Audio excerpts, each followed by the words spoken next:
This conference will now be recorded. All right, Steve and Dee Dee, you there? We're here. All right, thanks for tuning in, guys. So just to kind of prep for our conversation, Steve and Dee Dee, you guys are relocating from Illinois and you're looking to move to the O'Fallon, Winsville, and you're even considering the Moscow Mills area. Where in Illinois are you coming from again? Springfield, Illinois. Okay, Springfield. And I understand you've been in your home for about 20 years. And you're selling a two-story, and that's going to be going on the market next week, right? No, actually, photographer is coming tomorrow, and we will be putting the for sale sign up Friday. Okay, awesome. And it already has been pre-inspected as well. Awesome. Okay. And I know that the goal is for you to guys to get into a newer great room ranch. I know you really like the larger kitchen. You like the open, light and bright floor plans. And like I said, we're kind of looking in the O'Fallon, Winsville, and we're considering the Moscow Mills area, but we'll see when we get out and start looking tomorrow. Yes. All right. And the goal is to stay in your comfort zone, is to stay under that $330 price range. Is that what you're thinking is the most comfortable? Yeah. Yes, it would be. Okay. If we can. I mean, I was looking at more homes tonight, and even I found one in Forestville that was built in 2006, and it was $340. You know, so I mean, it's a stretch to go to $330, but you know, if there's nothing else out there, then I guess we're just going to have to do it. Right. Okay. And obviously, we've already got you pre-approved, and so you're kind of comfortable with all that stuff. And then we know when we do find that perfect house, it's going to be, the offer we write is going to be contingent on the sale and closing of your current home. And your realtor there seems to think it's going to sell pretty quick, right? Yes. So we've already had two people come through the house in the market, and we don't even have the for sale sign up yet. So he thinks it's going to go within at least a week or two. That's awesome. That'd be very nice if you could sell it before it hit the market. Then at that point, we might be able to make an offer just contingent on the closing only instead of the sale, which kind of improves our negotiating position a little bit. Just so you guys know, I emailed you this kind of presentation so you can refer back to it. There's a lot of stuff on here, and I'm not going to go through every single detail, but we're going to hit on what I think are the important points, and then we want to make sure I don't miss anything that you guys want to make sure I answer, if that's cool. Okay.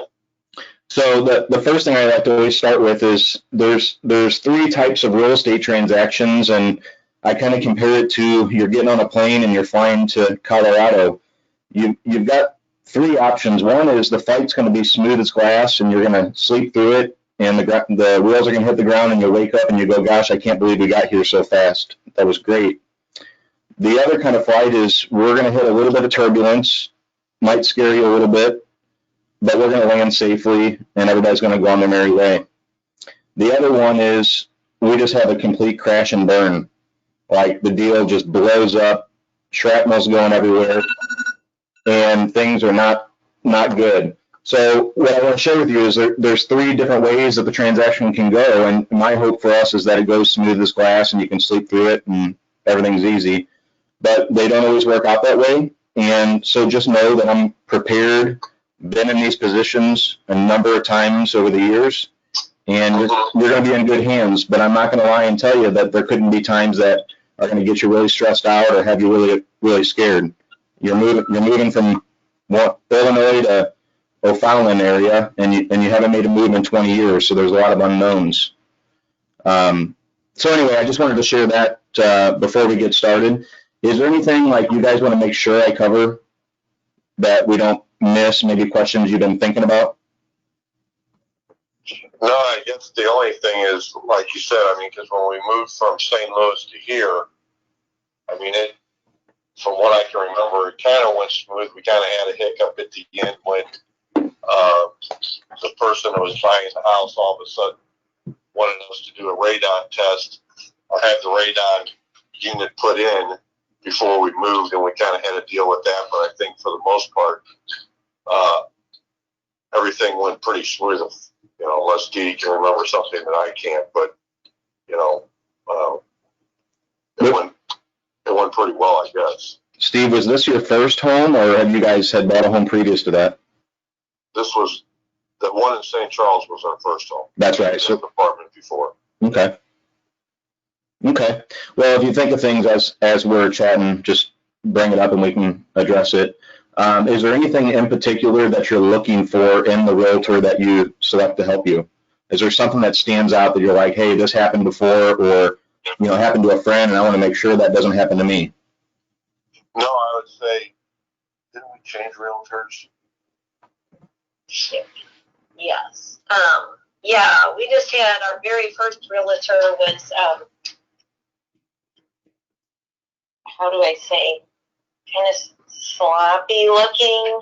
Mm-hmm. And he just didn't seem very professional at all. So it left us, even though it's a friend of a friend, we found someone that seemed that was more professional. Plus, we felt like he was trying to talk us into buying more expensive homes than what we wanted to. Mm-hmm. So we didn't want that. That's actually a common thing we hear about is past experiences, and buyers felt like the realtor pushed them into maybe a price range that wasn't in their comfort zone. Okay. And I think it's stressful enough moving from, say, Winsville to St. Louis, or, in a different neighborhood, or, a different community, but it adds more stress when you're moving from state to state. Right. You're definitely, if you would call up, say, this afternoon and say, hey, I got a house, it's what you're looking for exactly. We're an hour and a half, 2 hours away. And that makes it stressful. I mean, I can remember a couple of times driving home from looking at houses up here, and it was midnight. Mm-hmm. Mm-hmm. And I think for me, the best thing is communication and making sure that we have all our T's crossed and our I's dotted, because it does make it more stressful going from state to state. Plus, also, too, the expense of not only moving from state to state, because we're obviously going to have to, it's going to cost more for us to get moved from Illinois all the way down to St. Louis. Right, right. And we'll make sure that we're trying to save as much money as possible for what the house they're asking for and what the best price we can get it. And then on top of that, like we talked before, with the HOAs and, the real estate tax and so forth. I mean, I was looking at some houses this evening, and the HOA was $200 a month. Mm-hmm. Mm-hmm. And they better come cut our grass for $200 a month. And Steve, there's a good chance they could. You can see some single family homes that are called more like a freedom home, but some of them do have a monthly association fee, and they actually cut the grass and they take care of the landscaping, and so it could be that type of community. So some of those can become very expensive. So what you're telling me is communication is important, and I will tell you, for me, that's huge. We've got a lot of systems in place, and we'll share them later, but each step of the transaction, we're going to give you a very detailed update on email with an audio recording saying, all right, step 1 is done. We're moving forward to step 2, and here's what that's going to look like. For me, the uncertainty of not knowing what's next creates anxiety, and I don't like that. So we try to make it so that we're communicating at all times, so you're not worrying about what's next. As far as searching for homes, what have you guys been doing? I know I've been emailing you some through MLS. What other resources have you been looking to find them? I would say both Dee Dee and I have been on Zillow. Dee Dee goes to Realtor.com, and there's another one. I do Coldwell Banker. I just Julia. I look at a bunch of trying to St. Louis homes or something like that. So I mean, as much as we probably hate to say, because it's probably just stressing us out even more, that we're looking at those basically every day to see what's new. Right.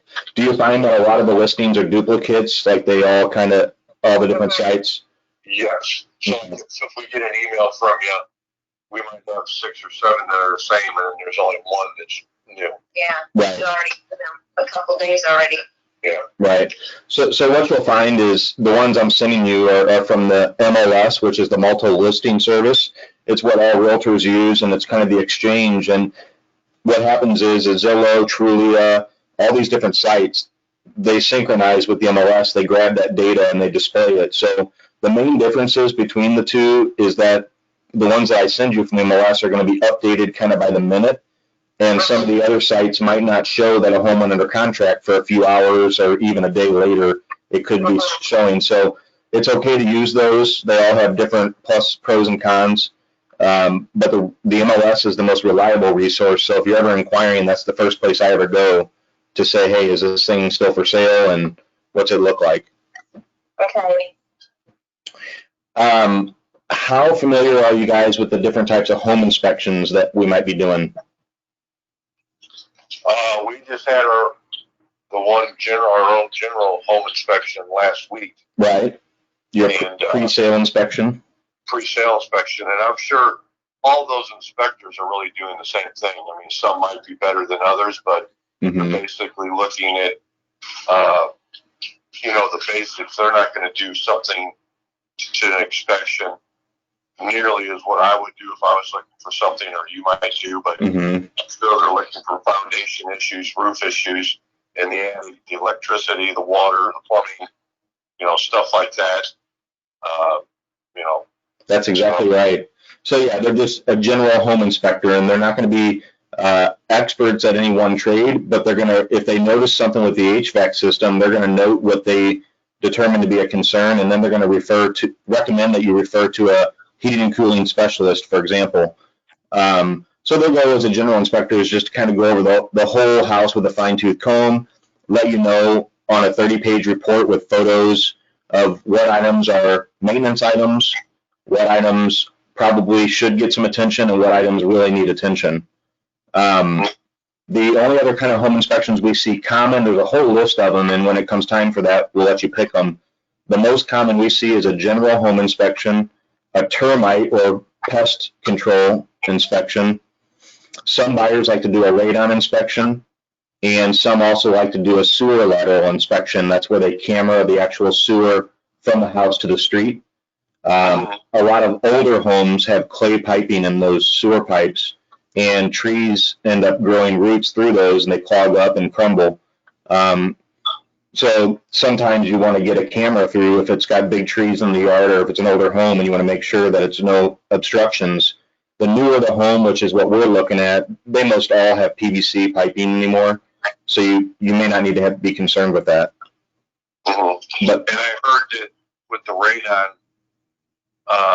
it's not as prevalent if you have a walkout basement than if you don't have one.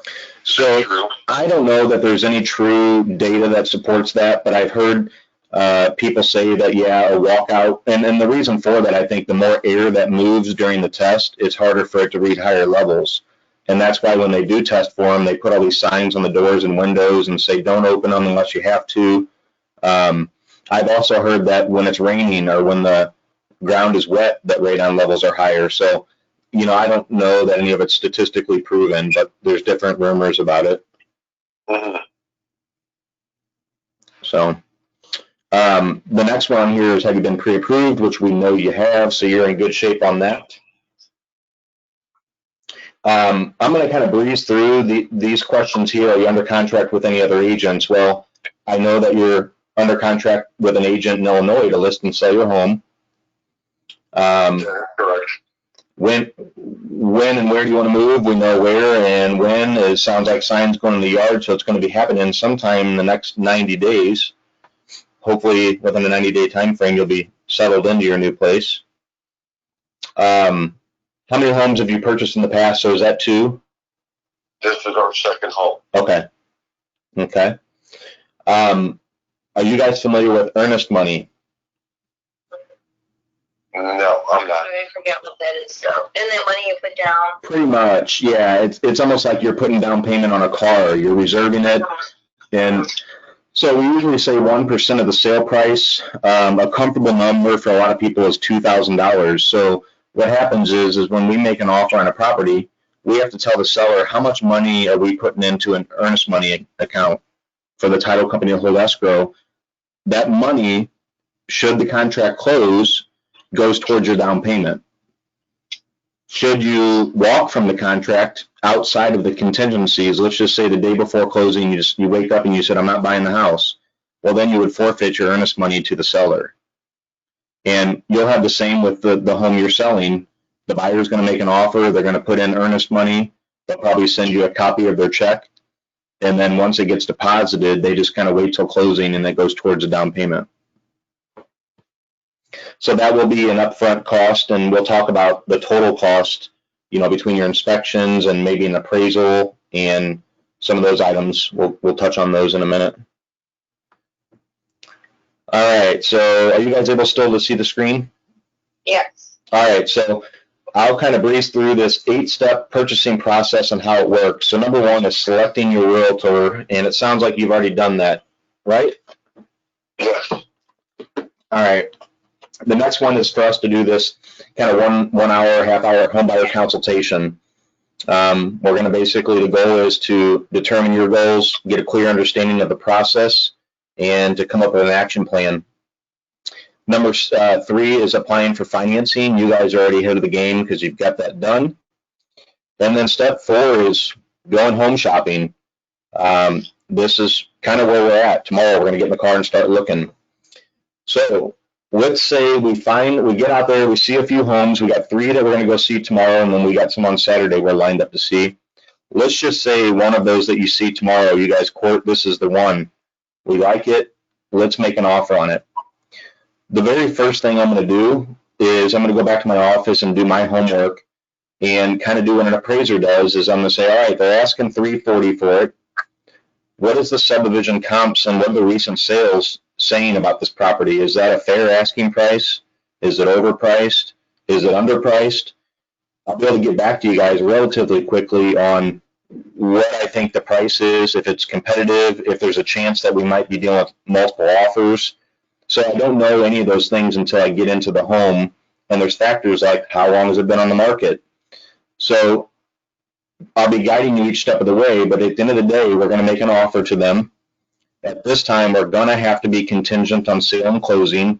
So as we've talked about before, this could be, if we're competing with a firm buyer or a cash buyer, it could be challenging, and we may have to be willing to pull out some of the stops. Like, for an example, some buyers choose, if it's a new home and everything is looking really pristine and nice, they might waive their inspection contingency and say, I'm willing to buy it as is. I'm not saying we have to go there, but we have to sometimes get creative in order to compete. But we'll come to a price and we'll end up drafting an offer, and we can do all this via DigiSign nowadays. We can talk the high-level terms. How much do you want to offer? What earnest money? When would you like to close? What inclusions would you like to stay with the home? I'll put all that together in an offer, and I'll send it to you guys for your digital signatures. So we might go back and forth with the seller, and normally you give like 24-hour response time.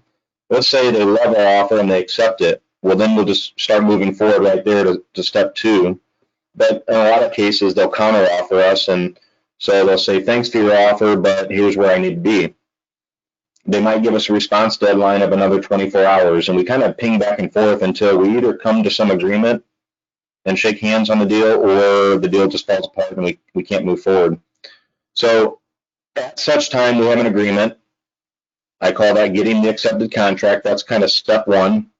The very next thing that happens is we get the home inspection scheduled, because the contract says there's a 10-day period from the acceptance deadline of which the buyer has the right to have a home inspection done and to request in writing anything that they want the seller to do in order to close if there was issues on the inspection. Now, typically we're looking at structural issues, safety concerns, items like standard maintenance may or may not be something that we'd ask of the seller. It just depends on the situation.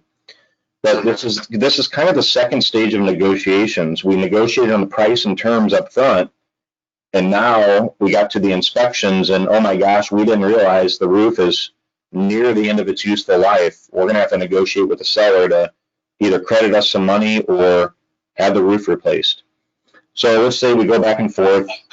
If we cannot come to an agreement within this 20-day deadline is what we have, 10 days each party, then the contract just becomes null and void and you get your earnest money back.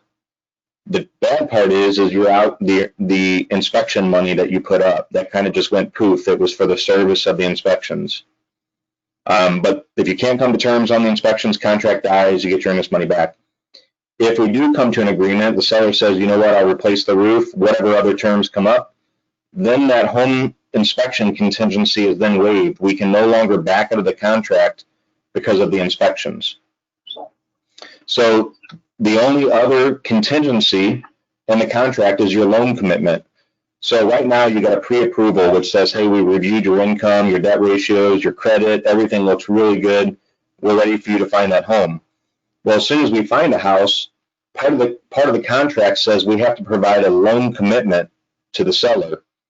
And basically that means that once you found a home, you have an accepted contract, the lender then sends everything into their underwriting department and they order an appraisal on the home. And if the home appraises and everything, all the boxes are checked, they will issue you a loan commitment, basically stating that, hey, this is our commitment to lend to you.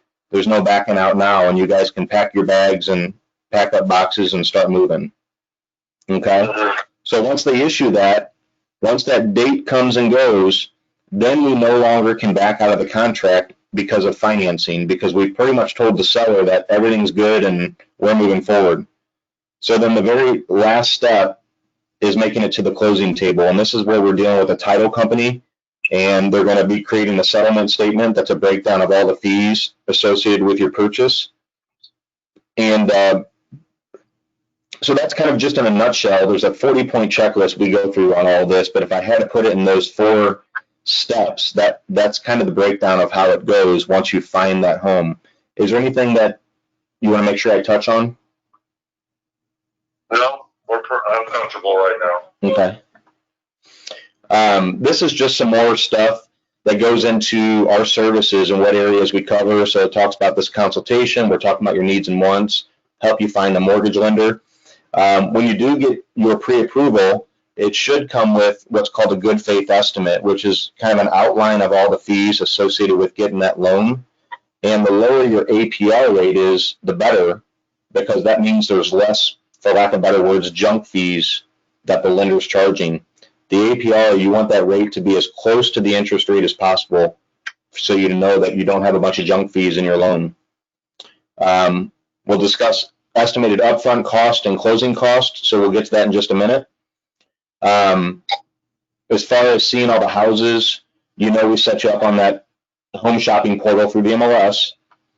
One of the things that we're going to be looking at, as I talked about when we looked at our first home earlier, was you're going to be looking at the home from, does it fit my needs, my family's needs? And I'm going to be looking at it from a perspective of resale, investment, condition of the home.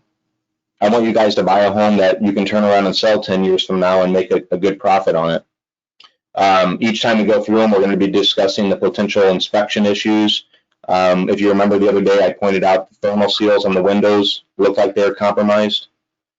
So we'll point out things like that. And I'm not an inspector, but I've seen enough homes that I can point out potential concerns. And the idea is to avoid something if we know it's significant, like a foundation. We don't even want to waste time getting under contract and waste your money on inspections. Whenever you do come to the time to write a contract, we always say there's 4 ways to make sure you don't overpay for the house. And those 4 ways, I look at it like the seller has an offering. They've, in their mind, come up with a price. The seller's agent, they came up with a price, or hopefully they agreed with that because they listed it. Then we have your evaluation of what's the price, what do you think is it worth to you? And most importantly, you got the home appraiser. If the house doesn't appraise for what you're buying it for, the lender's not going to loan the money. So you can almost assure that you're not going to overpay for a house. In some cases, in fact, most cases, the appraised value comes in right at what the sale price is on the contract. In some cases, it comes in a few thousand higher if you got like a really, really good deal. But the appraiser's job is just to protect the bank and make sure that if, God forbid, the owner had to foreclose on the home, the bank can go ahead and get their money back when they sell it. That's all. So say, for instance, and I'm just using this as an example. So say I've got to borrow $50,000 to pay for the house. But then I know that we've got to do things to the house,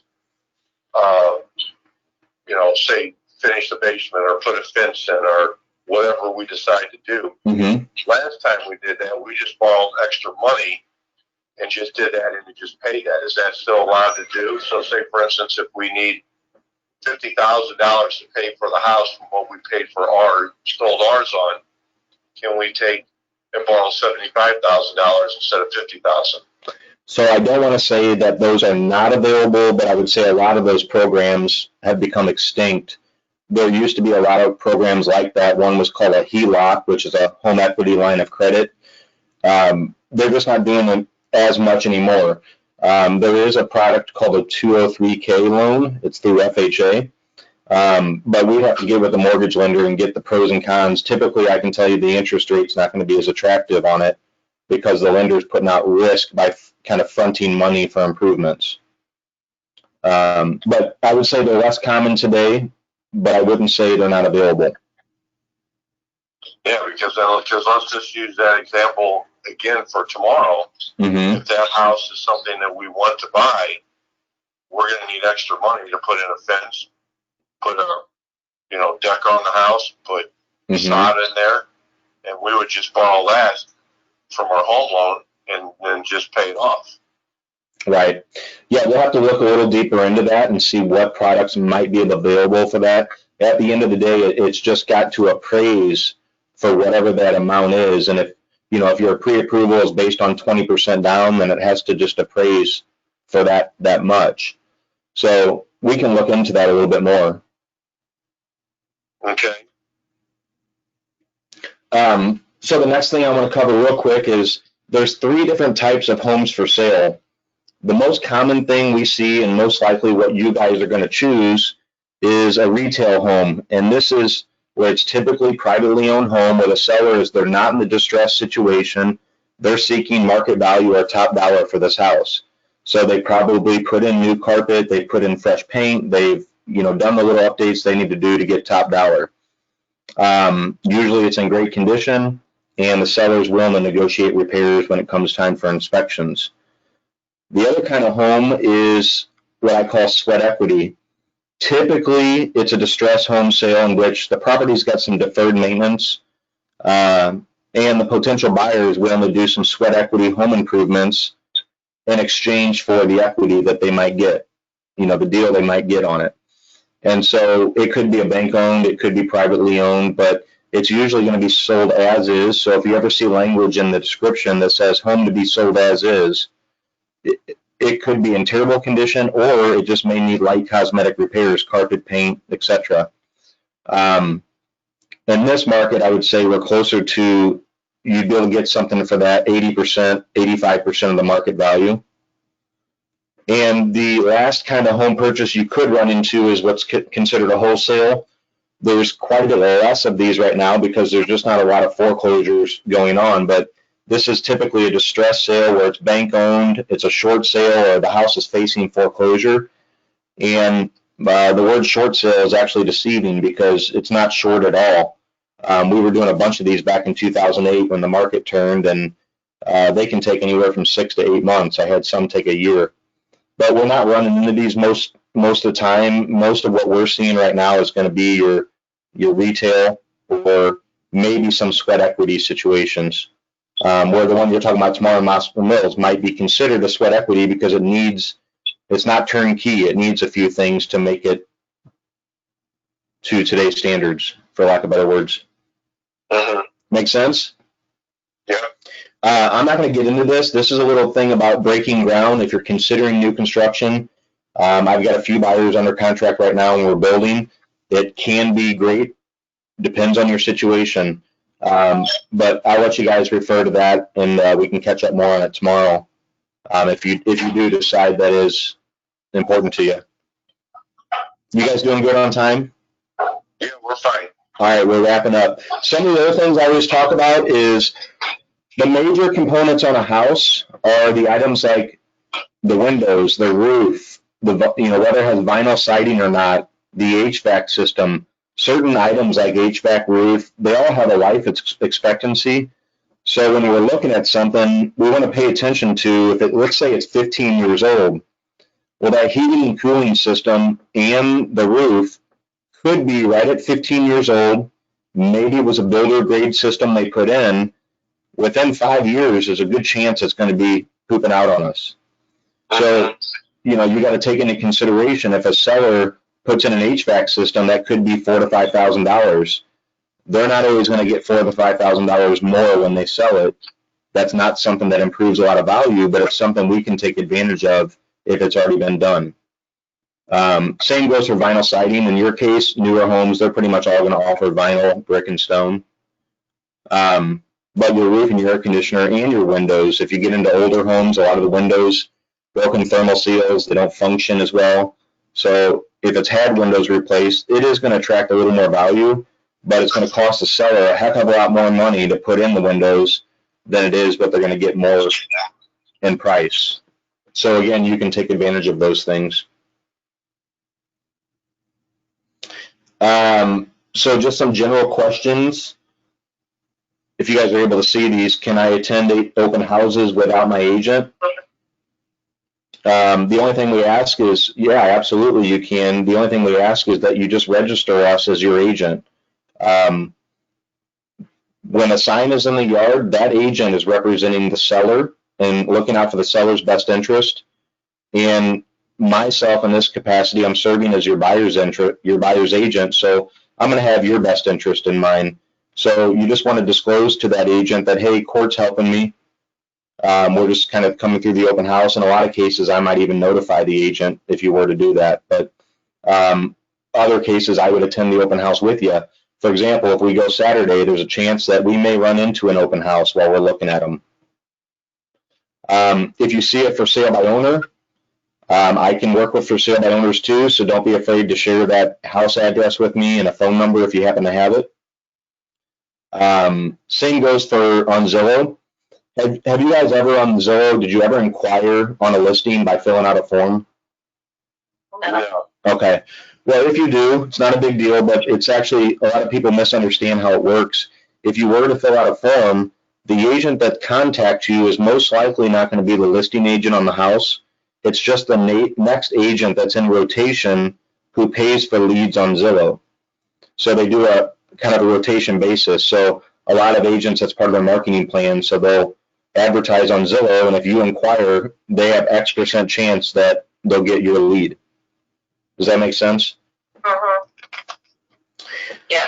Okay. I want to get into, do I work weekends? Of course, we're looking at some stuff on Saturday. Can I call the listing agent, meaning the one in the front yard and the sign? Your best bet is to never do that. Just always contact me, and then I can contact them. Same with the seller. That's why we're here, is to kind of create a buffer between you and the seller. Makes everything go a lot more smoothly. I won't touch on these things at the bottom. You can refer back to them if you'd like. This is a whole list of dues of a real estate buyer, and we compiled a lot of things over the years of mistakes that we've made and that buyers have made, so we put them in writing here. And this is a lot of stuff we say that if you can't sleep at night, pull this out. It might put you to sleep, but it's just good information and good knowledge to have. Okay.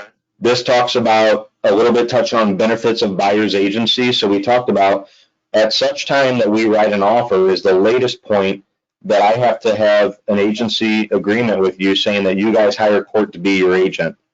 So that's when I become a buyer's agent, and that's where it goes into detail here, where I represent your best interest, try to get you the best possible price and best terms. And then the listing agent, what they should do is exactly the same thing, but for the seller. And I think we've covered this before, but you don't pay me a commission. The seller of the home pays the commission. Okay. We're wrapping up shortly here. The cost of purchasing. So these are kind of the upfront pay before you close on the house. So we talked about earnest money. and that again is going to be credited to you at closing to go towards your down payment. The other thing is your inspections. So we talked about your building, termite, gas inspections, another one you could do, radon, septic, well, mold, there's a number of them you could choose. Those would be upfront, out-of-pocket expenses. And then in some cases, the mortgage lender will require you to pay the appraisal upfront, and that's usually right around $400. Just depends on the lender and what that appraisal requires. So then when it comes to, so that's all your upfront cost. Then when it comes to the closing table, that's when you're going to have the additional down payment.